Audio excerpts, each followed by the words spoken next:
అక్కడ వాదన జరుగుతున్న సమయంలోనే తన బాడీగార్డ్స్తో కలిసి లోపలికి అడుగుపెట్టిన లేడీ, హలో మిస్టర్ వీరేంద్ర, ఇక్కడేదో వన్ మ్యాన్ షో జరుగుతుందని విన్నాను, నిజమేనా అని అడుగుతూనే సాగర్ దగ్గరికి వెళ్ళి, సారీ సార్, ట్రాఫిక్లో కాస్త లేట్ అయింది అని అపాలజీ చెప్పింది. ఆమెను చూసిన వీరేంద్ర గబగబా ముందుకు వచ్చి, హలో మిస్ జాస్మిన్, మీరేంటి ఇలా వచ్చారు? అతనికి ఎందుకు విష్ చేస్తున్నారు అని సాగర్ వైపు అనుమానంగా చూస్తూ అడిగాడు. జాస్మిన్ స్వప్నలో కంపెనీ సీఈఓకి సెక్రటరీ అని, బాస్ ఎక్కువగా కంపెనీకి రాకపోయినా కూడా ఆఫీస్ మ్యాటర్స్ చాలా ప్రొఫెషనల్గా హ్యాండిల్ చేస్తుందని ఆమెకు మంచి పేరు ఉంది. అలాంటి స్థాయిలో ఉన్న వ్యక్తి సాగర్కి విష్ చేయడం చూసిన వీరేంద్రకి ఏమాత్రం అర్థం కాలేదు. అతని అయోమయం చూసిన జాస్మిన్ చిన్నగా నవ్వుకుంటూ, స్వప్నలో కంపెనీ సీఈఓ అయిన సాగర్ గారిని విష్ చేయడం నేరమేమీ కాదే. ఆ విషయం గురించి మీరు ఎందుకు ప్రత్యేకంగా అడుగుతున్నారు మిస్టర్ వీరేంద్ర అని అడిగింది. ఆ మాటకి అక్కడ ఉన్న అందరూ ఒక్కసారిగా షాక్ అయ్యారు. వాట్? సాగర్ స్వప్నలో కంపెనీ సీఈఓనా? హౌ ఇస్ ఇట్ పాసిబుల్ అని ఆందోళనగా అడిగాడు వీరేంద్ర. అంతలోనే అప్పటి వరకు జరిగిన డ్రామా మొత్తం గుర్తుకు రావడంతో వీరేంద్రకి గుండె ఆగినంత పని అయింది.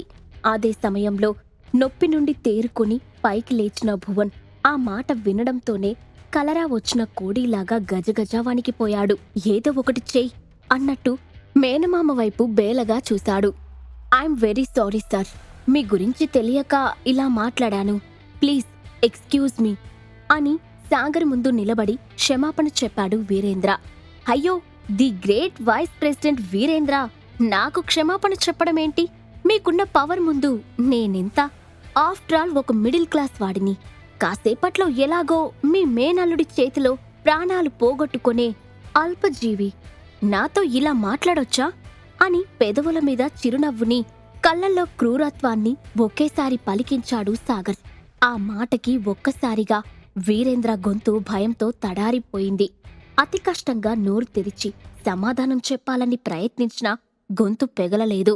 మరోవైపు అప్పుడే ఆయుధాలు చేతిలో పట్టుకుని వచ్చిన రమణ అండ్ గ్యాంగ్ పెద్దగా అరుస్తూ, ఎవర్రా ఇక్కడ మా బాస్తో గొడవ పడుతుంది? ఈ రోజు వాడికి మన దెబ్బ ఎలా ఉంటుందో చూపించాలి అంటూ లోపలికి వెళ్తుండగా సాగర్ని ఏమైనా చేస్తారేమో అని టెన్షన్తో వాళ్ళకి అడ్డుపడి, రేయ్, సాగర్ మీద చిన్న గీత పడినా మీ అంతు చూస్తాను అని అంది అఖిల. క్రూరంగా నవ్వుతూ, గీత కాదు పాపా, ఈ కత్తి వాడి గుండెల్లో దించుతాను చూడు అని అఖిలని విసురుగా నెట్టి ముందుకు వెళ్లిపోయాడు రమణ. సాగర్కి ఏమవుతుందో అని భయంతో తన కళ్ళల్లో నీరు ఆగకుండా వస్తుంది. లోపలికి వెళ్లాలని ట్రై చేసినా రౌడీలు గట్టిగా పట్టుకోవడం వల్ల నిస్సహాయంగా నిలబడిపోయింది. పాపం అఖిలకి లోపల సీనంతా రివర్స్లో జరుగుతుందని తెలీదు.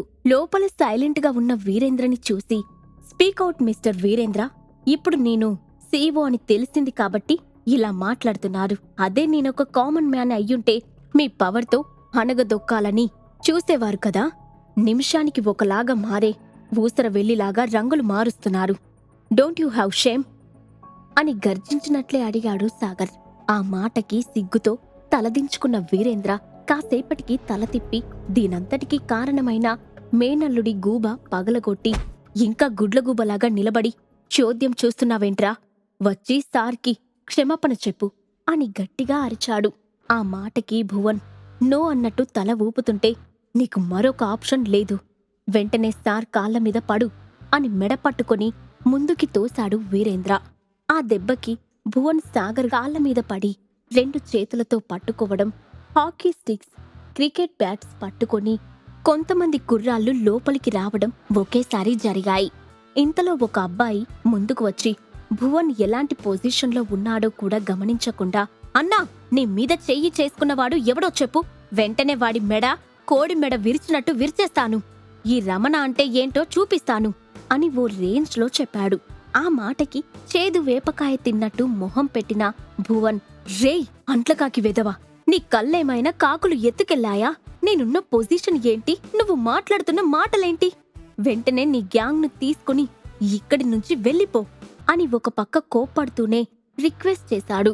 క్షమించన్నా, పని మధ్యలో వదిలేసి వెళ్లే అలవాటు నాకు లేదు. అయినా నువ్వు రమ్మంటేనే కదా ఇక్కడికి వచ్చాను. తీరా చూస్తే నువ్వేమో ఎవరికో కాళ్ళు నొక్కుతున్నావు. కాసేపు నీ దుకాణం పక్కన పెట్టి కొట్టాల్సిన వాడు ఎవడో చూపించు, వెంటనే పని పూర్తి చేసుకొని వెళ్ళిపోతాము అని బుద్ధి లేకుండా మాట్లాడాడు రమణ.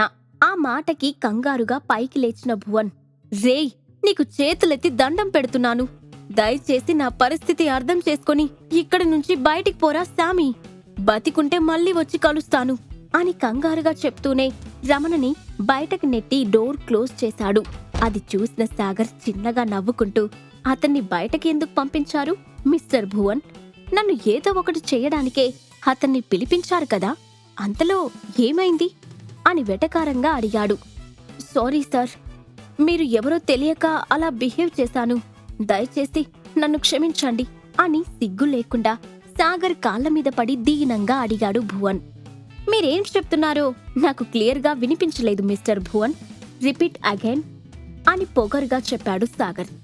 సాగర్ కావాలనే అలా మాట్లాడుతున్నాడు అని తెలిసినా అదంతా తను చేసిన ఓవర్ యాక్షన్ ఫలితం అని అర్థమైన భువన్ తన సెల్ఫ్ రెస్పెక్ట్ సముద్రంలో కలిపేసి, I'm very sorry Sagar sir, ఇంకెప్పుడు ఎవరి ముందు బిల్డప్ ఇవ్వను, ఈ ఒక్కసారికి నన్ను క్షమించండి అని మరొకసారి గట్టిగా అరిచి మరీ చెప్పాడు భువన్.